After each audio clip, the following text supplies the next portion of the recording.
Hey guys, what the fuck is up, you guys? My name is EmanDan642, and welcome to another show review ranking.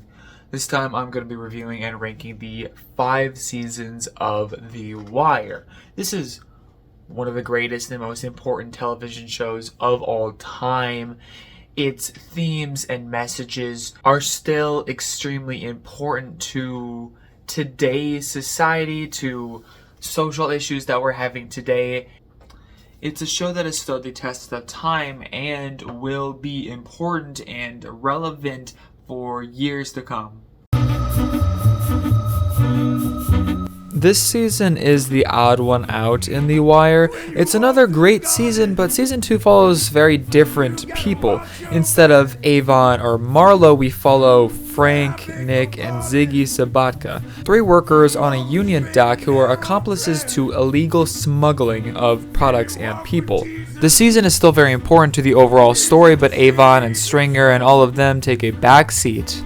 The season brings the heavy emphasis that the economy plays into the story. The dock is struggling financially and is on the verge of shutting down. Frank, the boss, has to resort to illegal means to make ends meet. It may be the worst season in my opinion, but it's still great. We see that the issues Baltimore faces goes beyond race or age or status.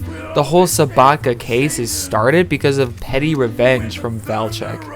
Ziggy is the most interesting character in this season. He is a screw-up and an idiot. He is a disappointment to his father and is outshined by his cousin Nick. He is greedy for money, but mainly just wants to be respected. He gets in over his head and ends up getting arrested for it. It's pretty sad because he isn't a bad person at heart, but he did kill somebody. He made a horrible, reckless decision that he didn't mean, and he paid the price. Nick and Ziggy's involvement in crime is understandable. They are just average people. They aren't in the game. They need money and their job doesn't cut it. On the Barksdale side of things, Stringer becomes head of the crew and runs things how he thinks he should. He doesn't resort to violence like Avon does. He makes alliances when he needs to. D'Angelo has his struggles against Avon and Stringer in prison and is killed for it. It's a very sad death because D'Angelo attempts to change for the better, but the world does not allow that. Not gonna lie, the beginning of the show didn't entice me all that much. It was very good, but not one of the greatest shows of all time good. It wasn't until the last few episodes that really hooked me. The season is definitely the most basic season, with each following season adding something new to the table. Season 1 was strictly about the war on drugs. We follow the detectives working for the Baltimore police and them trying to catch drug dealers. Main character, Jimmy McNulty, is an honorable officer and is completely devoted to his work, but he is a complete asshole and at very many times a bad, horrible even person. Every character is great and interesting. Daniels, Kima, Bunk, Lester, There are certainly unlikable characters too, like Rawls, Herc, and Prez.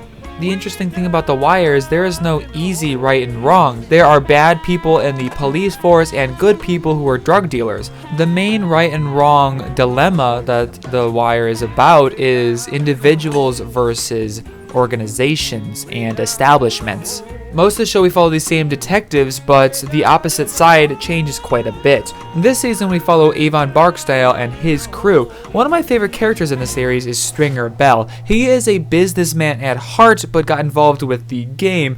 His character is much more fleshed out later, but in season 1, he is just number 2 to Avon. The antagonist we follow the most in season 1 is D'Angelo Barksdale, Avon's nephew. D'Angelo is a pretty complex character. He follows orders, but he questions why he is in the game and questions if this is really what he wants in life. Many characters followed this sentiment on both sides, but he was one of the first. Another character to follow this sentiment is Wallace. Wallace is one of the saddest deaths in the show. He is only 15 and he's killed by his close friends just because of Wallace's involvement with the cops. Another favorite character of mine is Omar Little. Omar is a third-party type of character. He is involved with the game, but he works only for himself and for his own moral code. He represents what the show really stands for more than any other character. He is an incredibly complex character who develops so well throughout the show. Season 1 is a great, very self-contained story. Even this early in the show, The Wire shows that nobody wins in the end. The police and the dealers are dealt heavy blows, but by the end of the season, neither gain much. Say goodnight, E-Man Dan 64-2. Good night, E-Man Dan 64-2.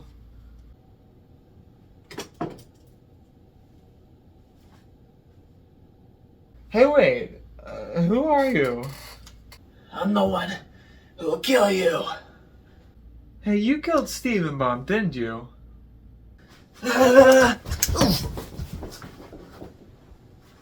When you walk through the garden. I was very surprised to learn that this season was not highly regarded. I loved this season. It may have felt off at points and weaker than other seasons, but I thought it was still amazing.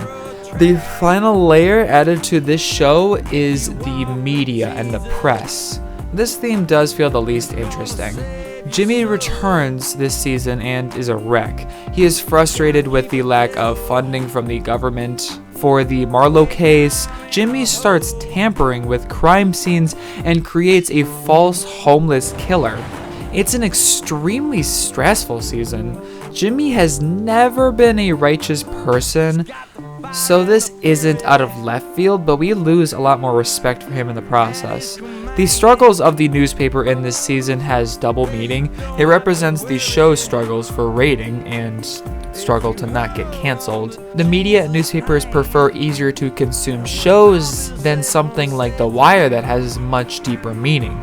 There were problems with this season, yes, but I thought the finale was perfected. It's easily top 3 episodes. It's depressing because nothing truly changes and the cycle continues. Marlowe is out of the game, but Slim Charles and others step up. McNulty is obviously fired for what he did. He may have been for sure in the wrong, but do the ends justify the means? His end goal was just, and we've seen that many characters tried anything possible to enact change. When characters like Bunny or McNulty do highly illegal things like they did, we understand why that's the only way to enact change, or attempt to, or temporarily to. The ending shows that while some characters have moved on, the next generation fills in those same shoes. Sometimes it's great to see characters change, like Carver, Daniels, Lester, or Kima. I'm so happy with how Bubbles ended up especially. He was a drug addict the whole series, but he finally gets his act together and reforms himself. He comes to terms with his actions and becomes a completely better person.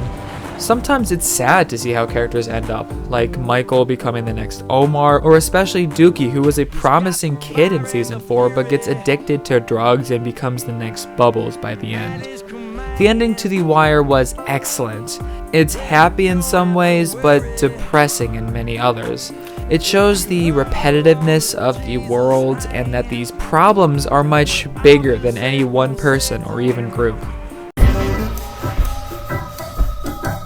Season 3 onward is where the show fully came into its own for me. This season built upon everything the previous season started. Just like season 1, this is a war on drugs story about the Baltimore police against Avon and his crew. There's obviously much more involved. The main new elements is politics. We are introduced to multiple new characters. Most importantly to the political side is Tommy Carcetti, a city councilman who at first I did not like at all. He seemed like a snake at first, but over time, when he was running for mayor, I realized that he was a real one. But that wasn't until season 4, and this season, I didn't like him. But looking back, he was a real one from the beginning. Stringer got a lot more development in this season. I liked him in the first 2 seasons, but here he became a favorite character. He wants to reform how the game is played. He fights back Avon and eventually gets killed for it. His death is disappointing from the perspective that he could have been much more, but like many before him and after him, his rebelling got him killed. The actual scene and episode was anything but disappointing. We are introduced to Marlo Stanfield, who will become a main antagonist for the rest of the series. There is a big war between Avon and Marlo. One of my favorite arcs or parts or whatever you call it is Hamsterdam from this season. Another new character, Bunny Colvin, is a cop who is so frustrated with the system of the police force that he takes an extreme drastic measure and makes drugs legal. Like actually creates a segregated area of Baltimore that is completely vacant of people and legalizes drugs there. The area is monitored and violence is prohibited, but the crazy part is that this actually works and the rest of the city has an extreme decrease in violence and killings. Of course, Bunny is eventually fired for this, but wow, was this insane. One of the main themes of the show plays a part, that being the cycle of crimes and violence and all. By the end, we are right back where we started and nothing is gained. Season 4 introduces the theme of education, and so much happened because of that. In the beginning of this series, Prez was an unlikable prick who only had a job because of his father-in-law, Valchek. In this season, he becomes a teacher and becomes one of the best characters in the series. He works at a lower-income school with kids who don't want to be there. Prez fights back against the school who only cares about stats and grades. Prez genuinely wants to teach the kids and create a better future for them. It's depressing to think that many of the bad characters of the show are in the bad positions they are in because they were not helped or cared for like Prez or Bunny cared for the kids in this season. After being fired as a cop, Bunny starts a program to help the worst of the worst kids in the school, giving them the extra attention that they need. Namond is an interesting character. He is basically all bark, no bite. His father is Wee-Bey from season 1, and as much as Namond is pushed to be like him by his mother, Namond is not like him. He develops into a complex and caring character. Him eventually getting adopted by Bunny and seeing him giving a presentation he wrote by the end of the series is one of the most heartwarming parts of the show. Marlo is the main dealer by now and he takes over big time. McNulty is not in the season much at all. His character has had ups and downs, but I was glad to see him on a better path as a simple patrol officer and him having a stable relationship with Beatty. It's sad that didn't last very long, but it's nice in the moment. Like I mentioned before, Carcetti ran for mayor and I was fully on board with him by now. He was a real one and opposed the current mayor who was only out for himself. It's sad that once he became mayor, he became what he always was striving to overturn about the government. The end of the season leads into the direction of season 1 or 2, with the bodies and the vacants being discovered and Jimmy returning. It's hard picking which season is best. I could easily go with 3 or 5 even, but 4 stood out to me the most as the best, most interesting season and represented everything that made this show good and all of the themes. It's overall so fucking good. The Wire is an incredible show that I believe everybody should watch. It is obviously extremely important and relevant to today's society, but it's also just amazing. It has some of the best storylines, some of the best characters ever conceived in television. It is a highly recommended nation. Excuse me.